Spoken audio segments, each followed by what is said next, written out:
अस्सलाम वालेकुम जी। मेरा नाम है तारिक बज़मी और आप देख रहे हैं मेरा YouTube official channel. Imran Khan ने जो जो खिताब करना था और कौम को एतमाद में लेना था, कौम से कुछ ना कुछ कहना था, वो खिताब मुअख्खर कर दिया गया है।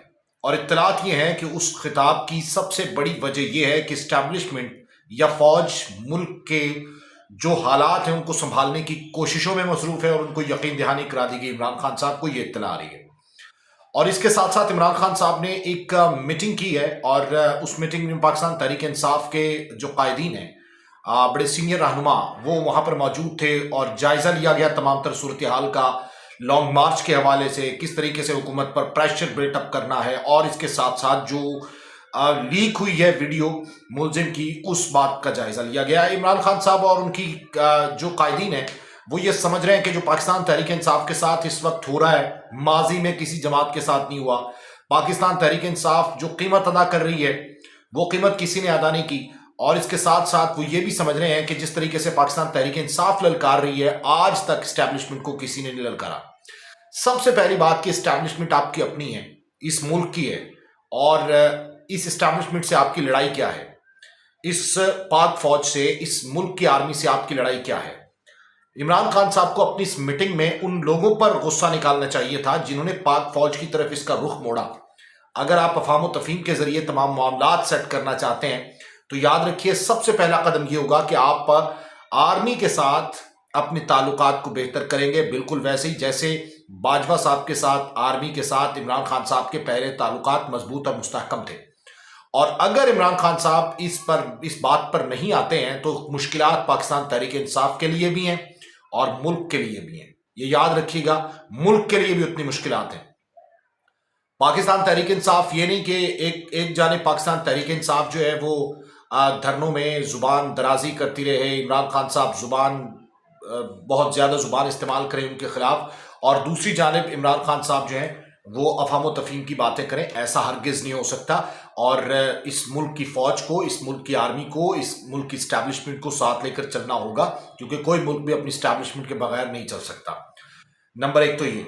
दूसरा, एक इंतहाई अहम, मुराद सईद की जानिब से एक इल्ज़ाम लगाया गया। मुराद सईद कहते हैं कि गैर मुल्की इमरान खान साहब को मारने के लिए आया था, कत्ल करने के लिए आया था, लेकिन न्यूट्रल्स ने उन्हें रिहा करवा दिया। ये एक और इल्ज़ाम है।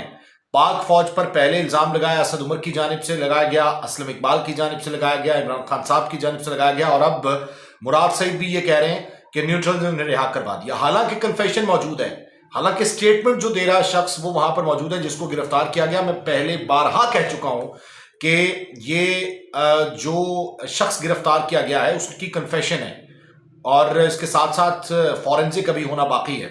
लेकिन उसको छोड़ के सिर्फ शक की बुनियाद पे, या कह लें कि पाक फौज को, आर्मी को नीचा दिखाने के लिए, इदारों के तकद्दुस की पामाली के लिए पाकिस्तान तहरीक इंसाफ और उनके कारकुनान जो हैं वो फौज के खिलाफ खड़े हुए हैं। और वो कहते हैं कि ये वीडियो उनकी नहीं है, वो कहते हैं कि ये कोई और शख्स है, असल शख्स कोई और है। ऐसा भाई हरगिज नहीं होता।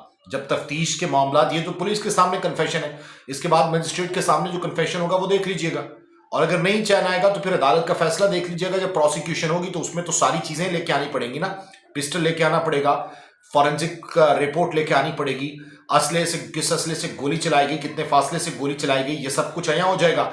और इसके साथ साथ सिर्फ यहीं पर बात खत्म नहीं होगी। जो कन्फेशन मजिस्ट्रेट के सामने किया वो सारी चीजें अदालत के सामने पेश होंगी और उसी कन्फेशन को आगे चलाया जाएगा। ये नहीं कि पुलिस के सामने कन्फेशन होगा, उसकी कोई अहमियत नहीं है, हैसियत नहीं है। एक बात पे बड़े एतराज कर रहे हैं कि जी इसको फैलाया क्यों गया।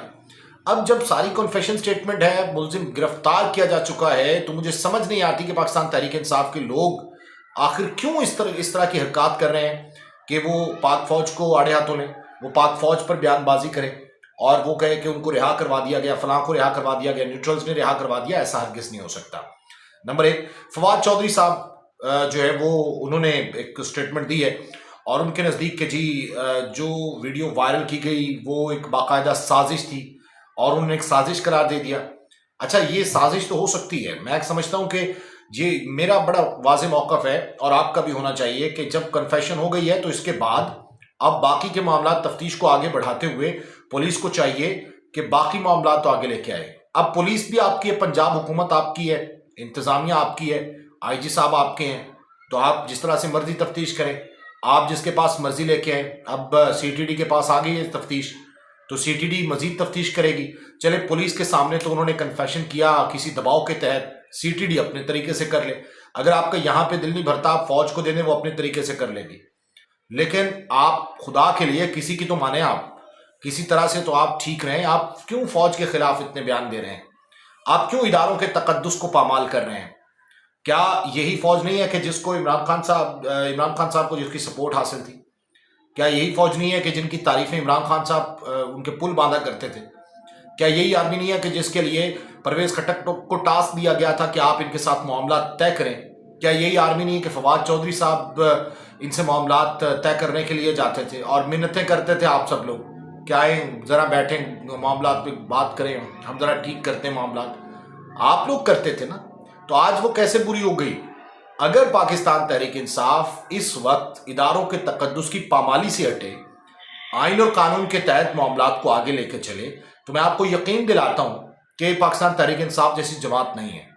لیکن اب الزام در الزام لگائیں تو یہ غلط ہے۔ مجھے ایک الزام بتائیں تاریخ میں آج تک خان صاحب ثابت کر چکے ہیں، ایک بھی الزام دکھا دیں کہ خان صاحب نے ثابت کیا ہو کہ جی دیکھیں یہ جو میں نے بات کی تھی یہ پوری ہو گئی، دیکھیں یہ قوائف ہیں، یہ ثبوت ہیں۔ اس وقت جو ہے وہ ثبوت جو کنفیشن کر رہا ہے وہ سارے اس کے ہیں۔ ٹھیک ہے، آپ کے سوالات بنتے ہیں کہ یہ وائرل کیسے ہو گئی، سوالات بنتے ہیں کہ جناب اتنی جلدی کیسے پکڑا گیا۔ ہاں، یہ شک و شبہ ضرور بنتا ہے کہ یہ شاید نہ ہو، لیکن اس بات میں آپ واضح طور پہ ایک کہانی گھڑنے کہ جی شوٹر کے پاس AK-47 تھی، اس نے وہاں پہ فائر کیا، دوسرا کہتا ہے کہ جناب باہر سے ایک بندہ آیا تھا مارنے کے لیے خان صاحب کو، تو خدا کے لیے ایسا ہرگز نہیں ہے۔ یہ پاکستان ہے اور ایک شخص اس حملے کو، ایک کارکن اس حملے کو ایٹمی اثاثوں کے تحفظ سے جوڑ رہا ہے۔ بھائی ایسی بات نہیں ہے، یہ پاکستان ہے، محفوظ ملک ہے، ایٹمی اثاثے محفوظ ہیں۔ جب اس قسم کے دھرنوں میں، احتجاج میں کوئی بھی لیڈر نکلتا ہے، کوئی بھی شخص نکلتا ہے تو ان پر حملے عموماً ہو جایا کرتے ہیں۔ میں قابل مذمت ہے، قابل افسوس ہے یہ حملہ، اور شکر الحمدللہ کہ خان صاحب بالکل تندرست ہیں۔ لیکن اس کے ساتھ ساتھ اداروں، میں 1000 بار کہہ چکا ہوں اپنے ہر ویلاگ میں کہ اداروں کے تقدس کی پامالی سے نکلیے، اس کے بعد آپ بیٹھ جائیے۔ تمام سیاسی جماعتوں کو بیٹھنا چاہیے۔ اس وقت ایسا لگتا ہے کہ ملک میں ایمرجنسی نافذ ہونے جا رہی ہے، یہ ہوگا۔ کیوں ہوگا؟ یہ صرف اور صرف اس وجہ سے ہوگا کیونکہ یہ تمام تر سیاسی جماعتیں آپس میں بیٹھ کر بات نہیں کر رہی۔ یہ پاکستان کی سیاسی جماعتوں کی وجہ سے ہوگا، ان کے رویوں کی وجہ سے ہوگا، ان میں سب سے بڑا کردار ہوگا پاکستان تحریک انصاف کا کہ نہ کھیڈاں گے نہ کھیڈن دیاں گے۔ اب بات تو یہیں پہ ختم ہو جاتی ہے کہ جب آپ پاکستان تحریک انصاف پری الیکشن چاہتی ہے، اس وقت حالات ایسے ہیں کہ ملک سیلاب میں ڈوبا ہوا ہے، سندھ میں خود عمران خان صاحب گئے ہوئے ہیں کہ آپ الیکشن ڈیلے کرتے ہیں اور وہاں پہ بھی سینسس ہونے ہیں، تو پھر آپ کس منہ سے جا رہے ہیں کہ پری الیکشن کر دیں؟ الیکشن کی ٹرم پوری ہونے دیں، آپ آرام سے بیٹھیں، ویٹ کریں تھوڑا۔ لیکن ایسا نہیں ہے، ابھی ملک کی حالات بہت خراب ہیں، بہت خرابی کی طرف جا رہے ہیں۔ احتجاج کی کال دی گئی ہے، بہت سی جگہوں پہ احتجاج بھی ہوا ہے، اور اس احتجاج سے کچھ فرق اتنا نہیں پڑا، کچھ چند سو افراد لوگ نکلے۔ لیکن یہاں پہ میں کمپیریزن نہیں کر رہا، اس وقت پاکستان تحریک انصاف کا رائٹ ہے کہ وہ احتجاج کرے کیونکہ ان کے لیڈر پہ حملہ ہوا ہے۔ پھر میرا بھی لیڈر نہ صحیح لیکن پاکستان کا سینئر ترین پولیٹیشین ہے اور ایک پاپولر آدمی ہے عمران خان، تو ان کی ایک فالوئنگ ہے، تو ظاہر ہے دکھ ہوتا ہے۔ ہمیں بھی دکھ ہوا کہ نہیں ہونا چاہیے تھا یہ واقعہ، اس طرح کے معاملات نہیں ہونے چاہیے تھے۔ لیکن پنجاب حکومت جواب دے، اس کے ساتھ ساتھ پولیس جواب دے، 3 لیئر سیکیورٹی کیوں نہ تھی، اور پھر وہاں پہ گارڈز ان کی پرسنل سیکیورٹی کو مینج کرتے ہیں وہ بتائیں۔ احمد نیازی صاحب بھی بتائیں کہ کیوں آخر ایسا واقعہ ہوا، اور پھر اعجاز چودھری صاحب کو بھی شامل کریں جن کا ٹویٹ ہے کہ جناب عمران خان صاحب کو میں نے ایک دن پہلے احمد چٹھا صاحب کو بتایا تھا کہ حملہ ہوگا وزیر آباد میں۔ کہاں سے آپ کو یہ انفارمیشن ملی، کس جگہ سے ملی؟ آپ تو نہ ایجنسی کے بندے نہ کچھ اور، آپ ایک سینیٹر ہیں، تو یہ پوچھنا چاہیے، شامل تفتیش کیا جانا چاہیے۔ اللہ تعالیٰ اس ملک پر سلامتی کرے، رحم کرے، اور تمام سیاست دانوں کو اور تمام لوگوں کو، بااثر طبقوں کو جو ہے وہ عقل، سوجھ بوجھ سے کام لینے کی توفیق کرے۔ Thank you very much.